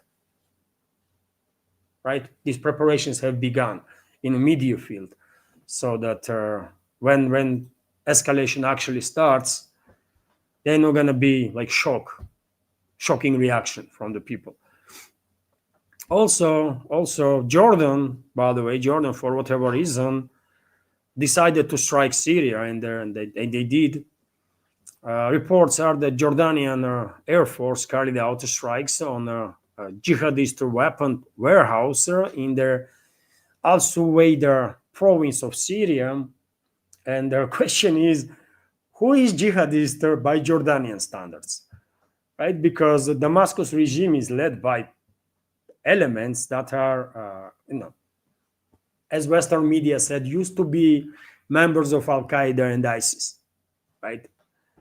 So, and I don't really believe in whitewashing that Western world is doing in regards to this Damascus regime, right? So, question is, who Jordanians are considering to be jihadists?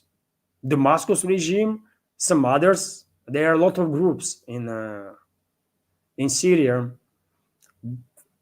that can actually be designated as a jihadist, as a radical extremist, and also as terrorist organizations, right? So maybe during the day we will learn some more details about these attacks.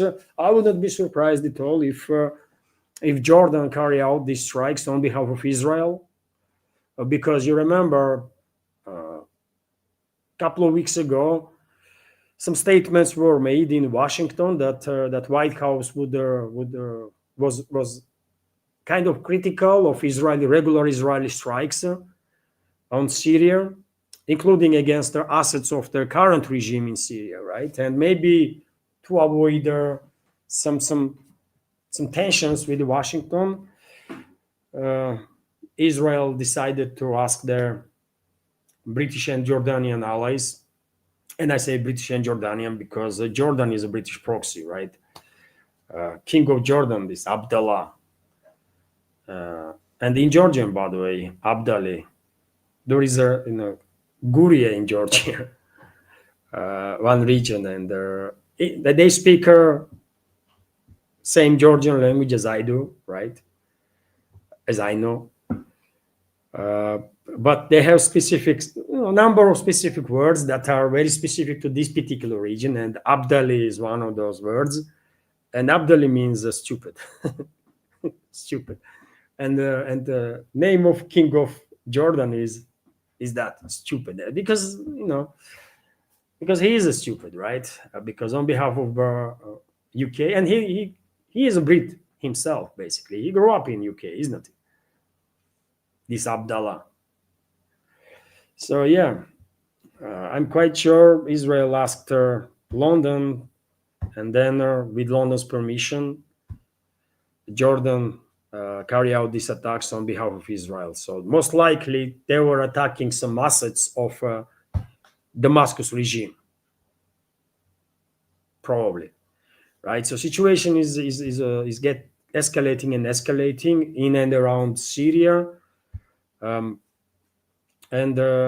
Yes, I think some major events gonna take place there in a relatively short time, and Syria might actually become a battleground between Israel and Turkey in a relatively short time. By the way, I mean in 3 to 5 years from now, 7 years in next decade, most likely Syria will become a battleground between Israeli and Turkish forces and their allies, whoever gonna be there. What else do I have here, friends? Well, U.S. conducted strikes on terrorist ISIS terrorists in Nigeria, and U.S. President Donald Trump posted about it on his True Social. These attacks was carried out with coordination with Nigerian government. U.S. Leadership is using topic of religion to justify its aggressive stance towards Nigeria lately. Although I don't think either U.S. president or anyone else in his administration actually cares about Nigerian Christians. By the way, I really don't think they have any care about them. And as far as I can tell from what I have read, by the way, this clashes between some Muslim groups and Christian groups are happening not on a religious basis, but on some other basis, right? It just happens that one group that is Muslim, I believe, has a lot of herd like animals, right? And they need a land where these animals can actually go and eat, right? And if I understand correctly, there are also some Christian groups in neighboring areas that have a land, but and these ones want this land to be to be free for their. It's like domestic violence, right? I don't think a religion really has much to do with it, and as any internal violence, any civil war in any country, it's very ugly, right? It's very ugly.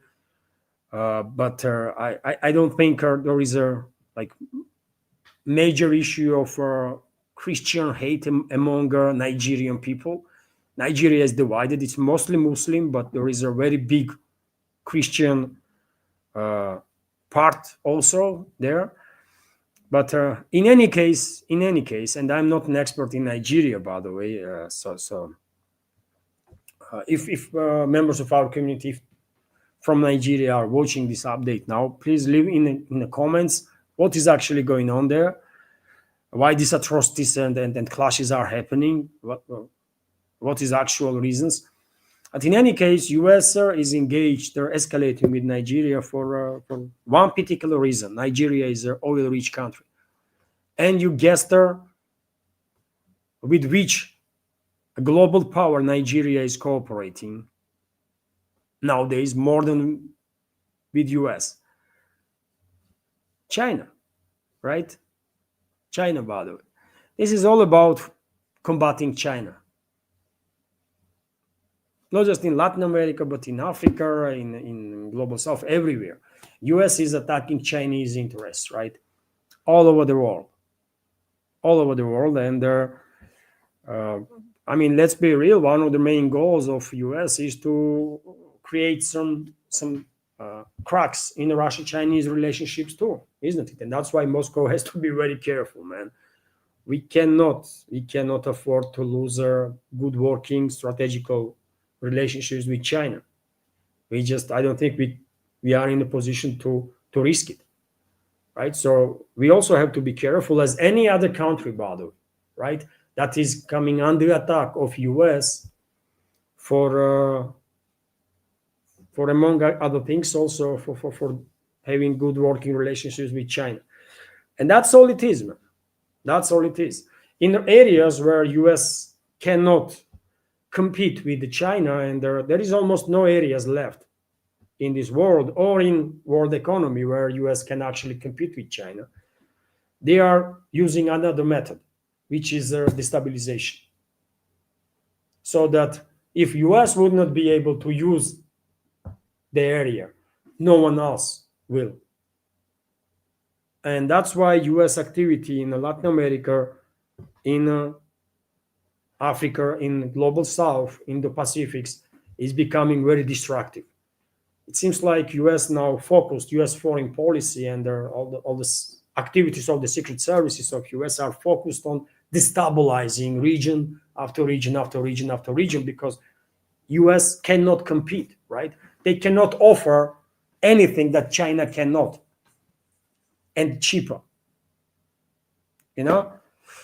So that's what is going on.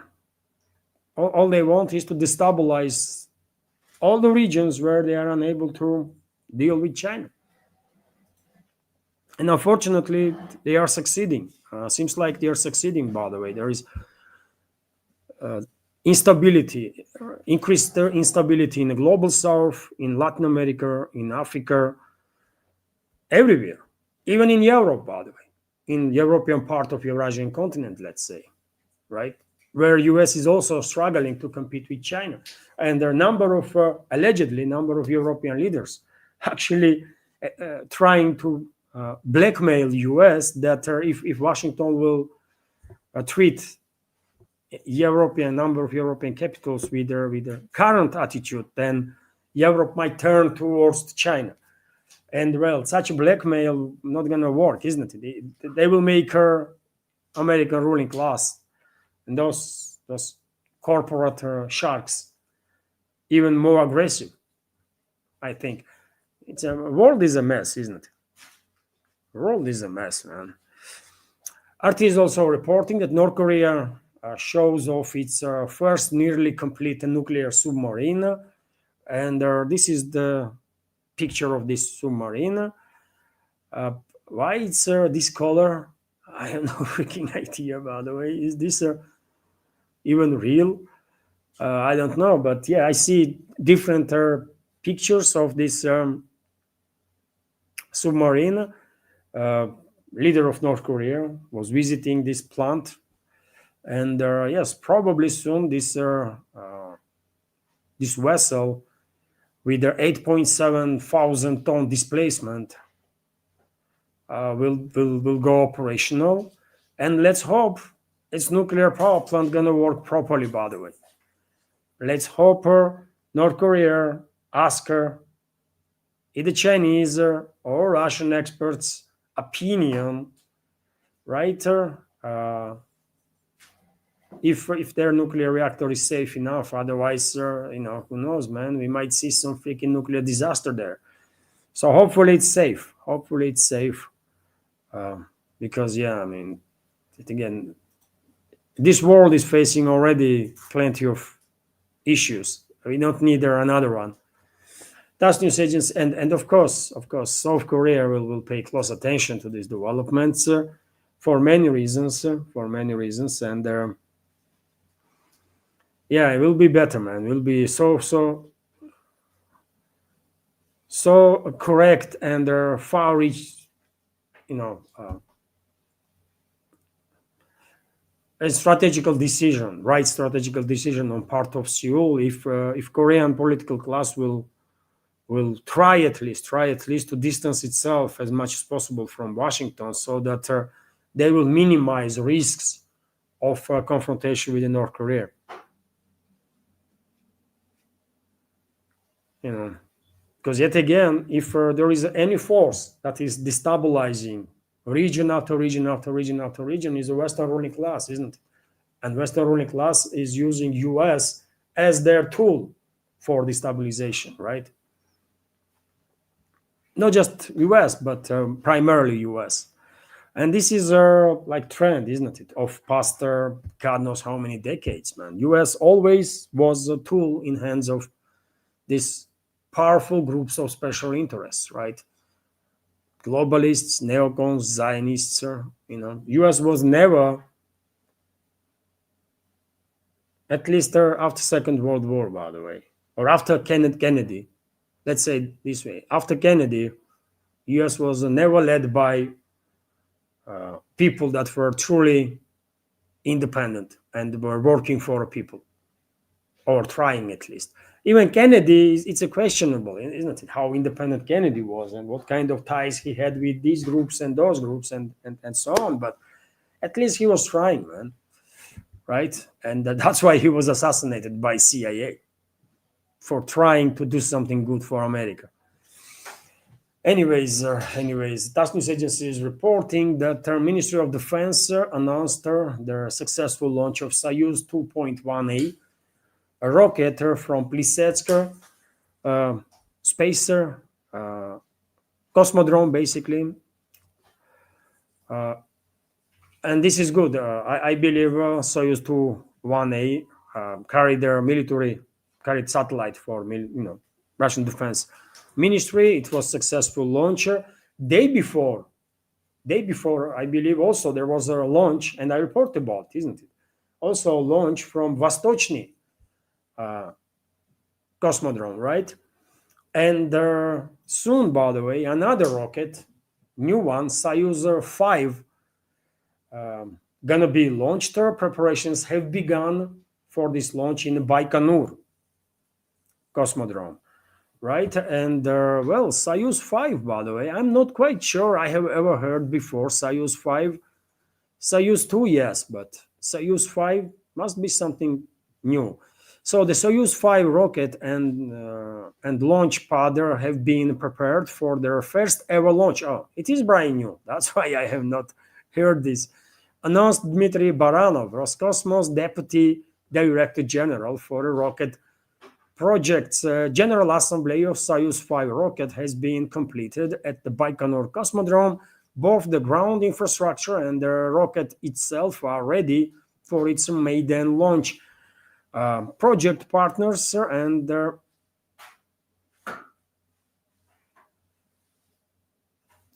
my project partners and I have decided to conduct additional checks of both their onboard systems and the ground equipment, he said.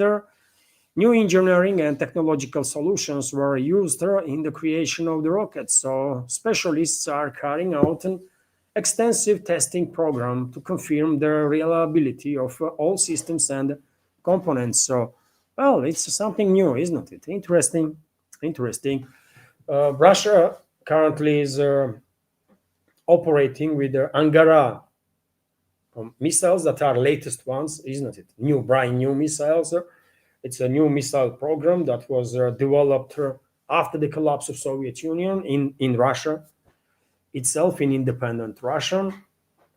And there are different types of Angara missile: light rocket, medium weight rocket, heavy rocket. And I just learned, by the way, today when I saw this news, that there is also Soyuz 5 rocket, which is brand new. And let's see what kind of capabilities this rocket has. Interesting. And it is good, by the way, to see so many launches from Russia. It is good to see that. Hopefully we will not just maintain status as a space nation or leading nation in a space we're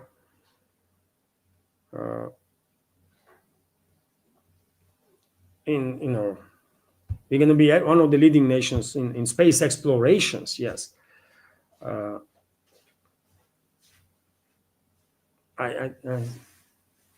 It's almost 2 hours, by the way, and I just get tired. So hopefully we're going to maintain the position of being one of the leading countries in the space explorations. That's all I want to say, man. So, okay, dear friends, that's about it. That's about it for today's news segment. And I did not told you in the beginning, or I did. Finally, we have snow. Finally, we have some proper snow, by the way, here in Moscow. And today, I mean, let's see, it is difficult to plan anything nowadays, but today, I'm definitely going to try my best to organize a little walk and talk in the central Moscow, and I will make video for our Patreon and Boosty communities, and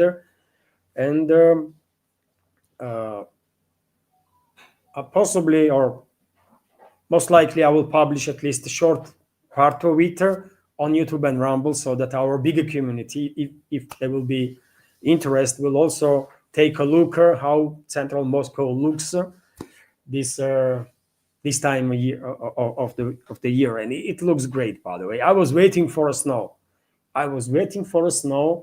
To make video for our Patreon and Boosty communities. Unfortunately, on Boosty, there are some technical issues. The last 2 videos did not publish. I don't know why. Hopefully, there are gonna be no issues no more with the videos, but there are no issues on the Patreon, and there is no issues with donations on a Boosty. Just this publishing of the videos is not working for some time. I don't know why. Anyways, dear friends, this is it for now. And before I go, let me highlight let me highlight comment that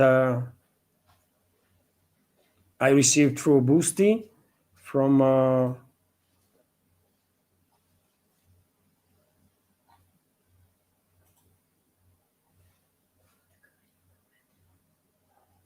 да, я вот сейчас как раз собираюсь. Is everything is okay with yeah, there is not a single comment on in the chat, by the way, on Rumble. I get a little confused. I just checked to make sure there if there is any super chat. So yeah, there is not a single comment there. Okay, and I will highlight now, dear friends, this comment that I received on Boosty just now during this live stream, dear friends. So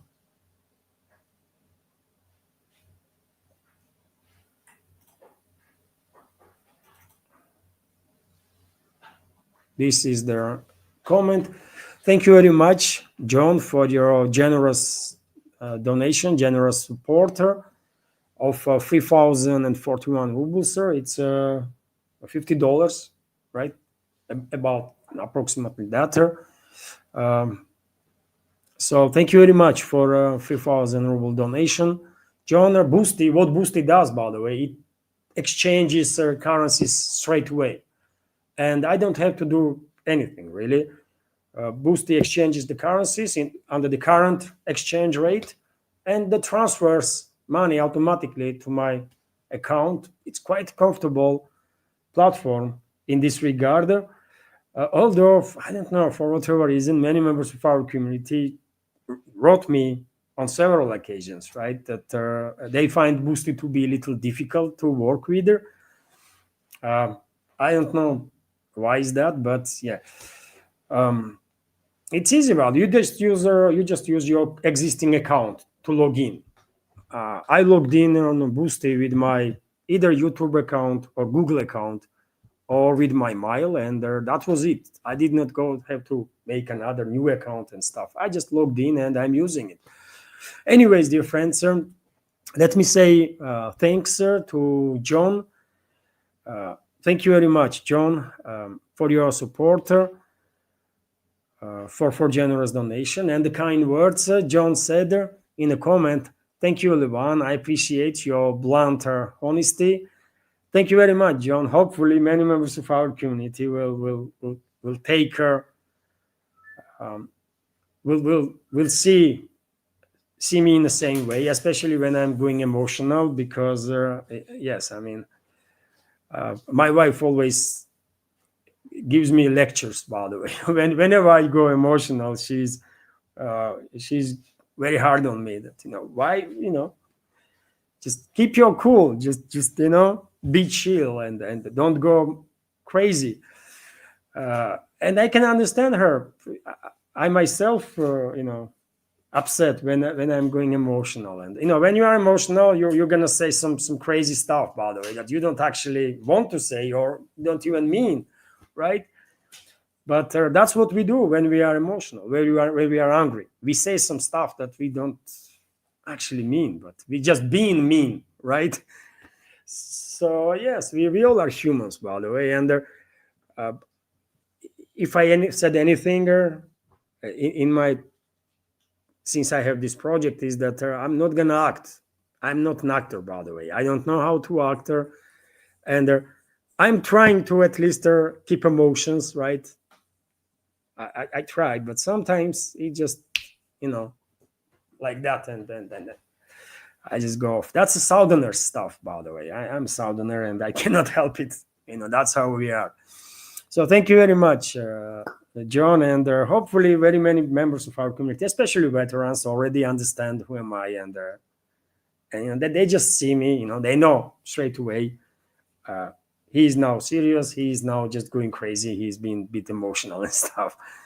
That's how it is. At least everyone knows always that I'm real, by the way. I'm not messing around and I'm not playing no games. So This is also something, isn't it, that is becoming quite rare nowadays, isn't it? So thank you, John. Thank you very much. And before I go, dear friends, once again, Merry Christmas to you all. Happy New Year. All the best. All the best to everybody.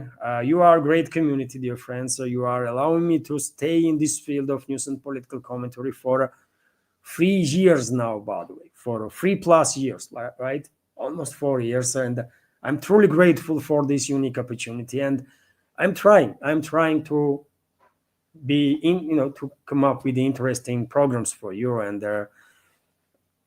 once, what is my goal? Once you watch my programs, you will have at least somewhat understanding how people from Russian side see it. Not all the people, but at least how some people from Russian side see certain developments, right? And hopefully I'm succeeding in presenting this side, right? And I'm pro-Russian, by the way. I'm not playing no games of neutrality and stuff like that. I am pro-Russian. Of course, I'm pro-Russian, by the way. I mean, how else, right? And so, yes, thank you very much, dear friends, for being here, for your great support, for your attention. Have a wonderful day, and as I already said, hopefully everything will work out. And later on, I will post extra on my Patreon page. I try to post it on Boosty too. Hopefully, it will work out. And let's see, maybe on YouTube and Rumble too, some short clip of this extra. This is it for now. Thank you all. Have a wonderful day and take care. Bye.